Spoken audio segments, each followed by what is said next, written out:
My name is Murray Rose, aka Coach Rose. Head wrestling coach in Allegan for 30 years, also coached JV and freshman football. It's been a great time, and after 30 years I decided to retire from coaching, although I still teach, and now I officiate high school and middle school wrestling all across the state of Michigan. When I heard I was going to get this award, I was very honored and a bit humbled, because I know the quality of people that have earned this award in the past. Back in 1974, when I was a freshman in high school, our wrestling coach was a guy by the name of Bob Thayer. He was the silver medalist in the '68 Olympics, and I had no intention of wrestling for him. And he brought me into the coach's office at the start of the wrestling season. He says, "I want to know if you're going to wrestle." He was holding me up against the wall with one arm, and he had the other hand with his finger in my face. And I said, "Well, I don't know. He says, "You have to know. Wrestling's the best sport there is." He says, "You're a wrestler, you just don't know it yet." And apparently I was, because I went out for the team and had a lot of success.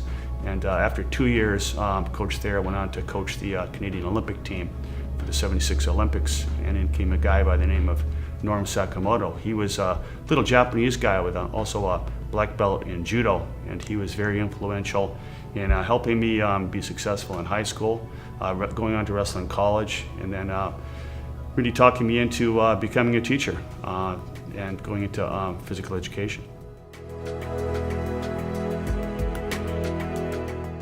Back in 1989, I decided to take the wrestling team up to wrestle against my old high school up in Thunder Bay, Ontario. We had maybe 5 vehicles, a bunch of parents and the whole team carpooling up there. In my van, I had my wife, I had my 5-year-old daughter, I had my son who was still in diapers, and I had 3 freshman wrestlers that were sitting in the back seat of the van. Well, up there, along the top of the Lake Superior, there was a big snowstorm, and it was really, really bad. And my son crapped his diaper, and that was really bad too. And my wife said, "Oh," he's kind of gagging, and the van didn't smell very good. And the guys at the back said, "Hey, pass him back here, we'll change his diaper." So my wife gladly passed him back to the guys, and I was watching them kind of through the mirror, and they were just, "Oh," and they were trying to roll the windows down, but I had them locked because it's a snowstorm. And they're back there just having a hard time with it all. And they finally, got through it, and they said, "What do you want us to do with this diaper?" So I unlocked the window and rolled the window down, and they tossed it on out. Really hate the litter on the highway, but sometimes it's a necessity. Another story I can think of was a junior high match. A kid named Chris, he got pinned just about every time he went out there to wrestle, and he was warming up for his match, and he's looking across the mat, and he says, "Coach, I think I got this guy." So we looked across the mat, and there's this little chubby kid from Plainwell over there, and I thought, yeah, Chris just might get this guy. And Chris is kind of a unique individual. He says to me before he goes out there, he says, "Hey, Coach, I got this guy. I pinned him already 19 times in my mind." Well, Chris goes out there and he's wrestling and gets pinned as usual. And he comes off shaking his head. He says, I can't believe it. He says, "I thought I had him." And he says, "Well, that's 19 wins for me and 1 for him."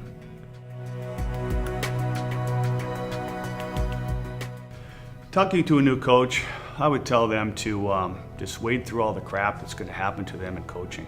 You're going to have kids quit on you, turn on you. You're going to have maybe problems with administration, bus drivers. You're going to have psycho dads. You're going to have all kinds of things that are just going to be roadblocks for you. And to develop a thick skin and just wade through it all, and in the end you're going to have some success. I'd also tell a new coach to develop good assistant coaches, because you really can't do it all by yourself. You need to have some good people helping you and develop those people through the years. And the third thing I would tell a new coach is to continue to get better. Continue to improve your skills as a coach. Most of the things I used in my last years of coaching were things I stole from other coaches. Techniques and drills, things from clinicians. Because wrestling changes all the time, and so does coaching in any sport. And you really need to keep up with all the new trends in what you're coaching. I'd like to thank the Wolverine Conference for honoring me with this award. I think it's a prestigious award that a lot of coaches really look forward to and strive for attaining in their coaching career. I'd also like to thank the administration I've had at Allegan Public Schools for all the support through the years that they've given me. Administrators come and go, but every single one of them has been very, very supportive in my coaching career. I'd also like to thank my wife for all the time she's put in, sitting in the bleachers and helping with food tables and coming to tournaments, and a lot of times just being alone at home while I'm gone. And it's hard to be a coach's wife. And I also like to thank all the assistant coaches I've had through the years, 16 or 20 of them that have come and gone, and all the times that they've put in.